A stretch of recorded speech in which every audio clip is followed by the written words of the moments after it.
There is a quality possessed by every man who has ever held power without being destroyed by it. Not intelligence, not physical strength, not even strategic brilliance, though that helps.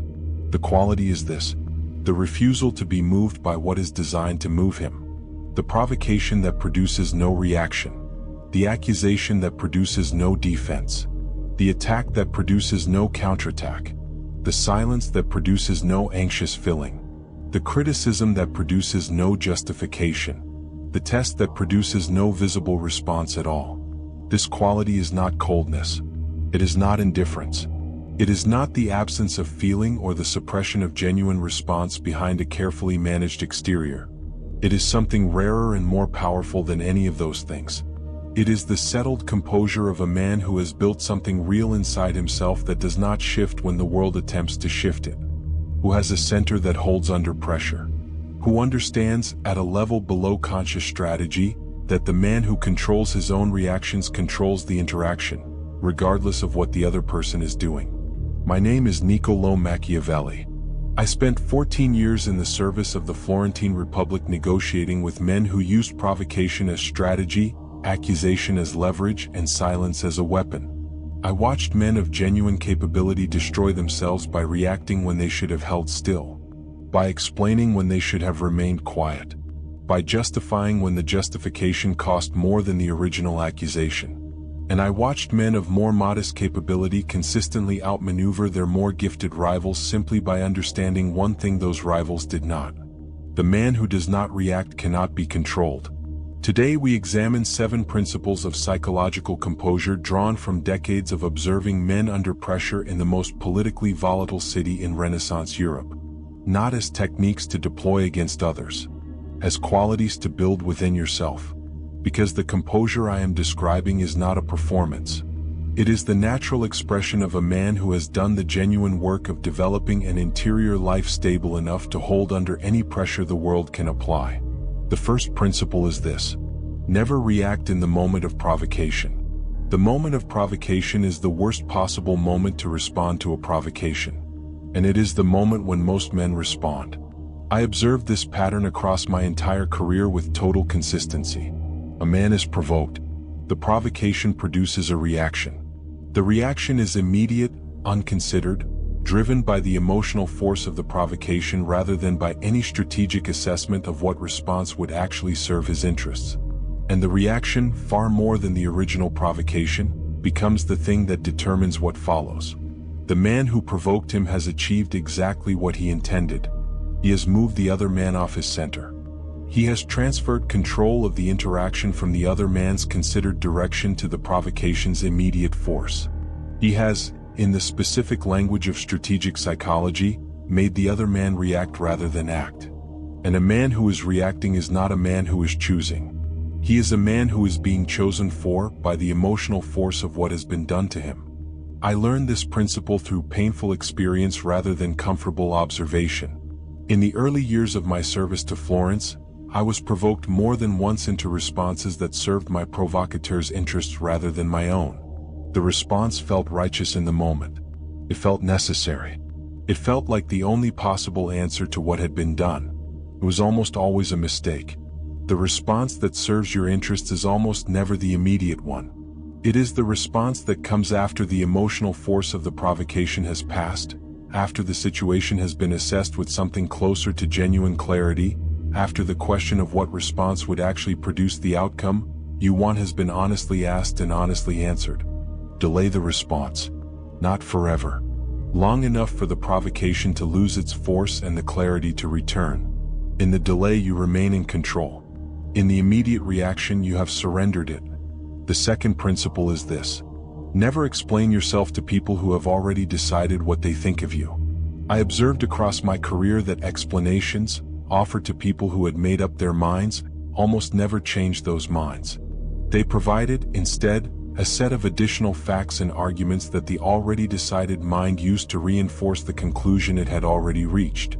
The man who explains himself to a hostile audience is not defending himself. He is providing material for a more sophisticated attack. I learned this most clearly in the years following my arrest and torture by the Medici. I was accused of participating in a conspiracy against them. I had not participated. The accusation was false. And the instinct, powerful and reasonable and human, was to explain, to provide the evidence of my innocence, to construct the argument that would demonstrate that what they believed about me was wrong. I understood, with a clarity that the pain of the situation sharpened rather than obscured, that no explanation I offered would be received as evidence. It would be received as the defensive maneuver of a guilty man trying to escape his guilt. The man who is guilty explains himself. The man who is innocent, the genuinely powerful man, the man who understands that his character is established by the record of his behavior rather than by his account of it, does not explain himself to people who have decided not to be persuaded. He continues to be what he is, and he allows what he is to speak over time in a way that no explanation in any single moment can match. Explanation to the already decided is almost always wasted breath. Worse than wasted. It transfers energy and attention toward the defense of a position when that energy and attention would serve you better directed toward the building that would eventually make the position undeniable. Build rather than defend. The building speaks more clearly than any explanation. The third principle is this: never justify your decisions to people who did not participate in making them. There is a specific and costly error that men of genuine capability make with remarkable consistency. They achieve something. They build something. They make a decision that is difficult and that costs them something and that they have considered carefully and made deliberately. And then they feel the need to explain to the people around them why the decision was the right one. This is almost never necessary, and it is frequently counterproductive. The justification of a decision implies that the decision required justification. It implies that the people to whom the justification is offered had standing to question the decision. It implies that their approval of the decision was something worth seeking. And in implying all of these things, it undermines the very confidence and direction that the decision was supposed to express. I observed this in the councils of Florence more times than I can count. A man would make a difficult but correct decision, and then, feeling the discomfort of the disapproval it produced in certain quarters, would begin to justify it. Each justification invited a counter-argument. Each counter-argument invited a further justification. And what had begun as a clear, considered decision became mired in a debate that the man had created by seeking approval he did not need. The man of genuine authority does not justify his decisions to the people who did not make them. He communicates what has been decided and why, when that communication serves a genuine purpose. He does not seek approval for decisions he has already made from people whose approval is not required for the decisions to stand. This is not arrogance. It is the accurate expression of a man who understands where his authority resides and does not undermine it by behaving as if it resides elsewhere. Make your decisions. Communicate what needs to be communicated. Do not seek the approval of people whose approval was not required for the decision to be made. The decision is already made. Let it stand on its own. The fourth principle is this: never ignore strategically. Ignore genuinely. This principle requires careful distinction because it is the one most frequently misapplied. The advice to ignore provocations, to not respond to attacks, to maintain composure in the face of what is designed to destabilize you, is sometimes taken as a strategy of deliberate non-response. The man performs ignoring. He pretends not to have noticed. He acts as if the thing did not register when it clearly did. This performance is detectable, and what it communicates is not composure. It is the effort of suppression. The visible strain of a man holding something down rather than a man for whom the thing does not require holding down. The genuine ignoring I am describing is different.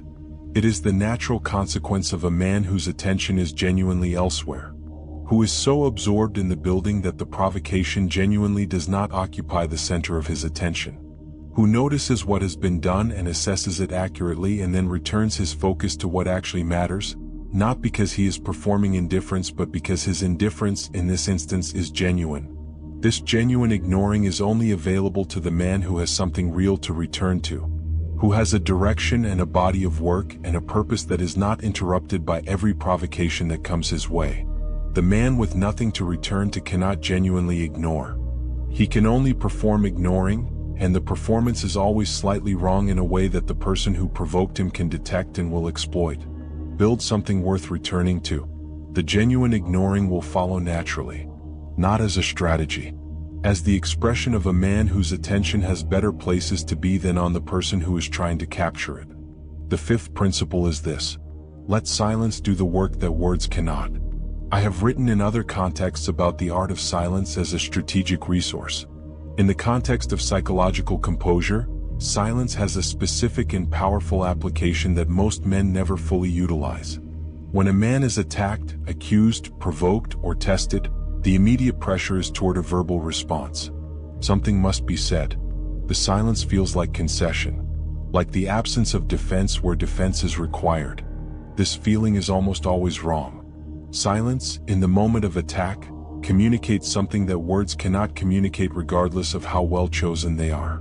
It communicates that the attack did not find what it was looking for, that the man attacked is not destabilized by what has been done to him, that his composure does not depend on resolving the attack through verbal engagement. I observed this with particular clarity in the diplomatic negotiations I conducted on behalf of Florence. The diplomat who responded immediately to every provocation, who felt the need to address every accusation and answer every challenge as it arose, gave his interlocutor enormous leverage. The interlocutor could direct the conversation by directing the provocations, knowing that each one would produce a response that could then be used. The diplomat who could hold silence, who could receive a provocation and simply sit with it, who could allow the silence to extend past the point of the other party's comfort, held a different quality of control entirely. He controlled what the conversation was about by declining to engage with what the other party wanted it to be about. Silence is not passive. It is one of the most active choices available in any interaction. And it is available at any moment to the man who has developed the capacity to tolerate it. Develop that capacity. Not in the dramatic moments when silence is most needed. In the ordinary moments when the instinct to fill the silence is present but the silence would serve you better. The capacity built in ordinary moments is available in the extraordinary ones.